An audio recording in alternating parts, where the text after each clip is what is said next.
Good morning, good afternoon, good evening, standard +1.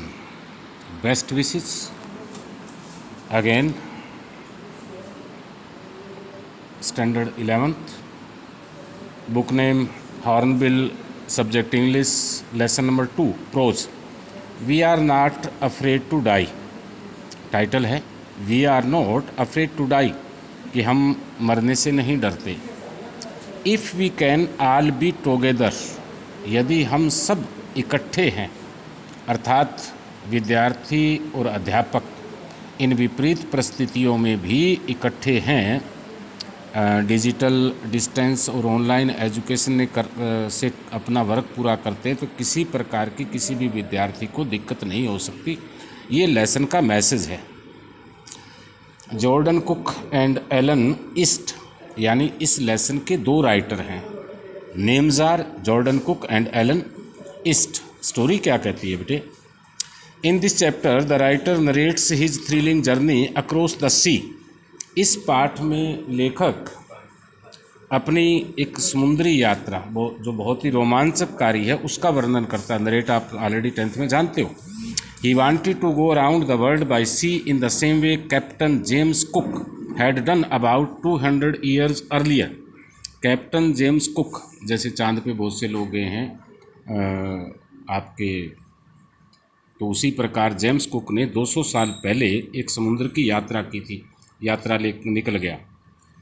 इन जुलाई 1976, एक और चीज़ बता दूं बेटे, आपके भूलना के लिए आपके सौभाग्य है कि शायद धानी भोजराज से एक डॉक्टर, जिसने लगभग कम से कम 35, 40, 50 देशों की साइकिल यात्रा की है। डॉक्टर में भी आई डोंट नेम, कि साइकिल बाबा के नाम से जाना जाता है, जिन्होंने अपना साइकिल यात्रा से एक सभी पूरे संसार को उन्होंने मैसेज दिया। उनका भूना में हॉस्पिटल भी है। तो इस प्रकार के लोग होते हैं जो जोखिम लेते हैं। In July 96, the writer set sail from the seaport of Plymouth in England. तो 1976 में लेखक ने इंग्लैंड की एक बंदरगाह जिसका नाम दिया, वहाँ से रवानगी की। His wife Mary, his 7-year-old daughter Sue and his 6-year-old son John were also with him. आप देखिए कमाल, पिता है, पत्नी है, बेटी है और आपका 6 साल का बेटा भी है, वो भी उसके साथ एग्री हो गए। For this long journey, the writer had built for himself a huge boat that was 23 meters in length.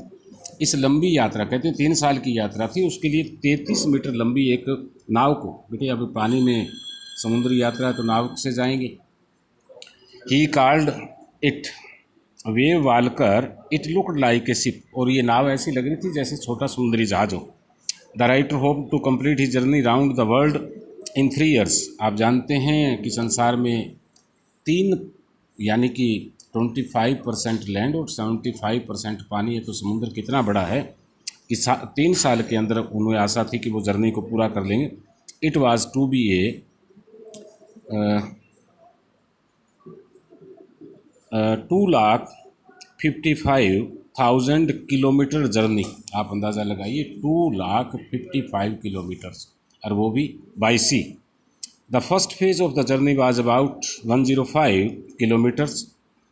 पहली जो जर्नी थी 105 किलोमीटर थी। It was up the South Africa sea port to Cape Town, South Africa से लेके Cape Town तक।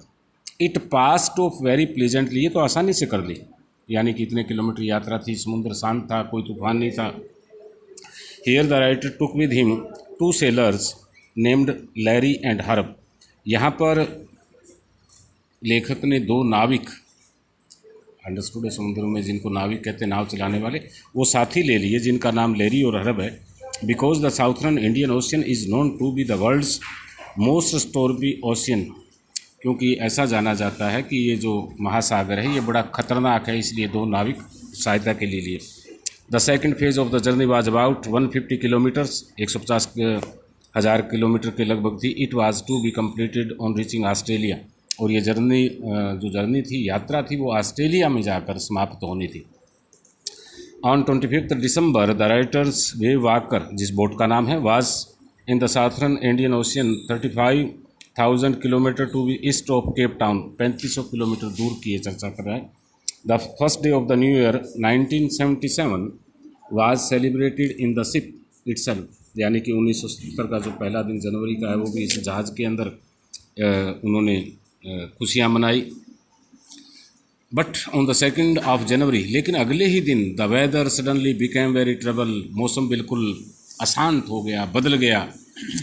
You have already read in the Black Aeroplane. Their ship was caught in stormy सी, समुंदर में भयंकर तूफान और उसमें किश्ती या जहाज़ वो फंस गया। The storm continued for 3 days, वो तूफान 3 दिन रहा।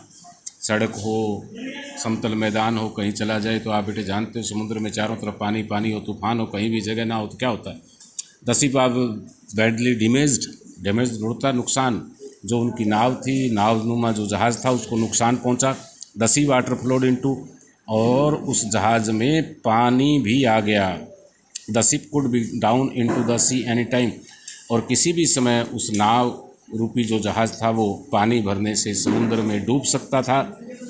But each one, the writer, his wife and the 2 little children and the 2 sailors, आप देखिए एक तो लेखक, उनकी पत्नी, दोनों बच्चे और दोनों नाविक, सोड अनयूजुअल करच, उन्होंने अद्भुत साहस दिखाया।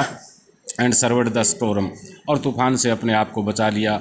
लिटिल जॉन सैड, बेटे उस बेटे ने क्या कहा, लेखक के बेटे ने क्या शब्द बोले, daddy we are not afraid to die, कि डैडी जब आपका साथ है, मम्मी का साथ है, हम लोग साथ हैं तो हम मरने से नहीं डरते। If we can all be together, यदि हम सब लोग हैं साथ साथ तो हमें दुनिया की कोई भी ताकत, कैसा भी तूफान हो, हमारा कुछ नहीं बिगाड़ सकता। The chief object of the chapter is to give an account of this very curse, इस पाठ से ये मैसेज मिलता है बेटे कि कितनी भी विपरीत परिस्थितियाँ हो, यदि हमारे दृढ़ निश्चय हैं तो हम प्रत्येक चीज़ को पॉसिबल कर सकते हैं, चाहे स्टडी हो। और ख़ास तौर पे +1 स्टूडेंट के लिए ये जो लेसन आया है कि आप जब विपरीत परिस्थितियों में जो कार्य करेंगे वो आपको सफलता प्रदान करेगा, वो आपका ज्ञान का भंडार देगा। यानी कि इन विपरीत परिस्थितियों के अंदर जो कार्य आप करोगे वो जीवन भर याद रहेगा, अपने आप में संतुष्टि होगी। On the evening of 6th January they spotted a tiny island in the sea, एक छोटा सा जो द्वीप था, 6 जनवरी को वहाँ पर पहुँचे। द्वीप होता है कि छोटा टापू निकल जाता है समुद्र के बीच में, मान लो 10 किलोमीटर, जैसे अंडमान निकोबार द्वीप समूह हमारे समुद्र में उभरा हुआ भाग होता है। It was only 65 kilometre wide and only 28 people lived on it. आप देखिए 65 किलोमीटर ये ज़मीन, भूमि का टुकड़ा था समुद्र के बीच, और कितने लोग रहते थे, केवल और केवल 28 लोग वहाँ निवासी थे। They welcomed the writer and his group on reaching there, और वहाँ पहुँचने पर लेखक और उनके जो साथी थे उनका बहुत बड़ा स्वागत किया। The message of the lesson is that, कि जब हम जोखिम लेते हैं, जीवन ही जोखिम का, आप बच्चों को देखा होगा, कोई पेड़ पे चढ़ता है, कोई दीवार पे चढ़ता है, कोई छलांग लगाता है, क्योंकि उसमें आनंद आता है। यानी हम किसी को बिना नुकसान किए हुए, किसी को नुकसान ना पहुंचाए, और अपने शरीर को जितना बलिष्ठ बनाएंगे, जितना इससे कठिन काम लेंगे, आप उतने ही सफल होते जाएंगे। इसलिए स्टडी को सभी +1 स्टैंडर्ड के स्टूडेंट प्रॉपरली अपना स्टार्ट कर दे। आसपास जो कुछ घटित घटनाएं हैं उनको जानने की कोशिश करें, और प्रकृति का ये जो ठहराव आया है इस पे भी अपने आप में थिंकर करें, क्योंकि आगे आने वाला टाइम आपका है। Thank you all of you. Question and answer and आपके पैसेज भेजे जा रहे हैं।